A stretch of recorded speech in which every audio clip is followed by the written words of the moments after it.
नमस्कार दोस्तों। नौकरी की तैयारी करने वाले छात्रों विद्यार्थियों के लिए बहुत बड़ी खुशखबरी है और साथ ही साथ मतलब एक खबर जो निकल कर के आई है वो दुख भरा भी हो सकता है कि नौकरियों के सवाल पे केंद्र सरकार ने केंद्र में खाली पदों के बारे में जानकारी संसद में पेश की है, जिस पर एक खबर छपी हुई है दैनिक भास्कर में। और इसमें बताया गया है कि केंद्र सरकार में कुल तकरीबन 10 लाख के आसपास पद खाली हैं और इसकी वैकेंसी अभी तक नहीं निकाली गई है। और उसमें से भी 8 लाख पद सिर्फ 3 विभागों में, मतलब 3 मंत्रालय में ही सबसे ज़्यादा है, 3 से 4 मंत्रालय में। अगर आप ऐसे देखें तो मतलब परसेंटेज के हिसाब से अगर आप देखें तो कुछ कुछ विभागों में बहुत ज़्यादा प्रतिशत में वैकेंसीज खाली हैं, लेकिन उनको नहीं भरा जा रहा है और जिनकी संख्या बहुत ज़्यादा है। जैसे आप देख पा रहे हैं कि केंद्र के 15 विभागों में से 30% से ज़्यादा पद खाली हैं। मतलब समझ लीजिए कि 1/3 लोगों को रखा ही नहीं है। मतलब जो काम 100 लोगों को करना चाहिए था वो काम सिर्फ 60-70 लोग ही कर रहे हैं। मतलब वर्क का बर्डन भी बहुत ज़्यादा बढ़ गया है। अभी अगर आप सरकारी नौकरी में जो लोग हैं वो इस बात को अच्छे से समझ पा रहे होंगे कि भाई कितनी तकलीफ़ें हो रही हैं उनको नौकरी करने में।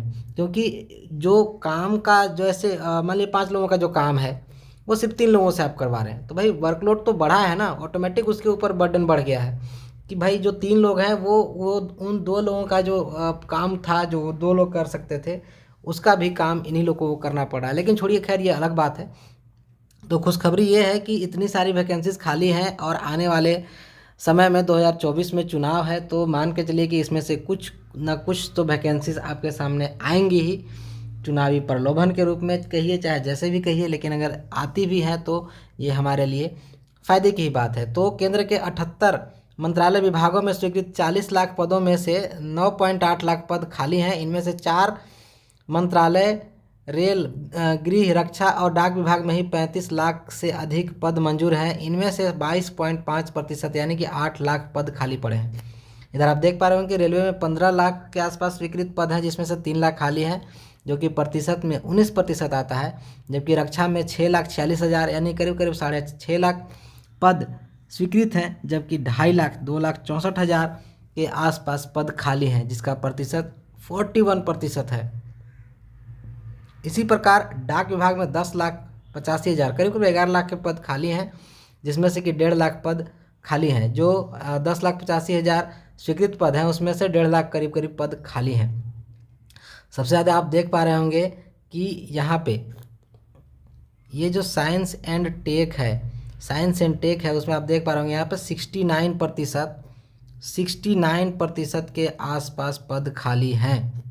ये सोचने वाली बात है कि हमारे देश की जो स्थिति है वो कैसे इतनी ख़राब है साइंस एंड टेक के क्षेत्र में, और क्यों हमारे यहाँ देश के बड़े बड़े इंजीनियर और साइंटिस्ट विदेशों में जा कर के अपना योगदान देने लगते हैं, क्योंकि यहाँ ना तो वैकेंसी है ना ही उनको उस तरह का पैसा मिलता है। देशभक्ति के नाम पे लोग कहते हैं ठीक है कि भाई देश के लिए ही आपको सब कुछ करना चाहिए, लेकिन अगर पेट की ज़रूरत पड़ेगी तो कहाँ जाएगा आदमी।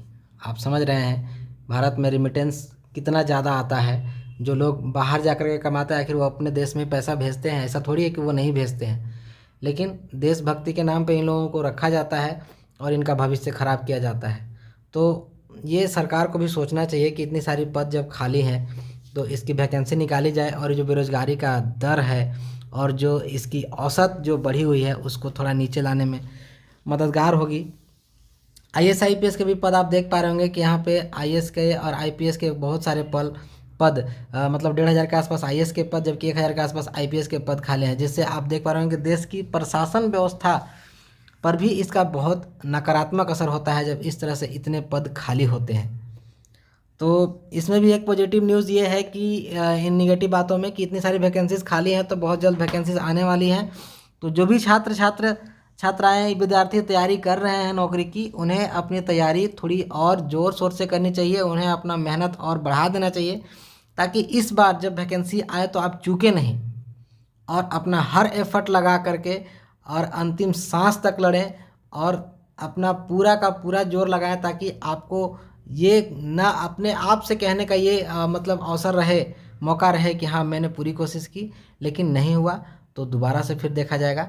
लेकिन अभी थोड़ा और अपना मेहनत बढ़ा दीजिए, और अगर ये जानकारी अच्छी लगे तो अपने दोस्तों के साथ शेयर कीजिए, वीडियो को लाइक कीजिए। Thank you.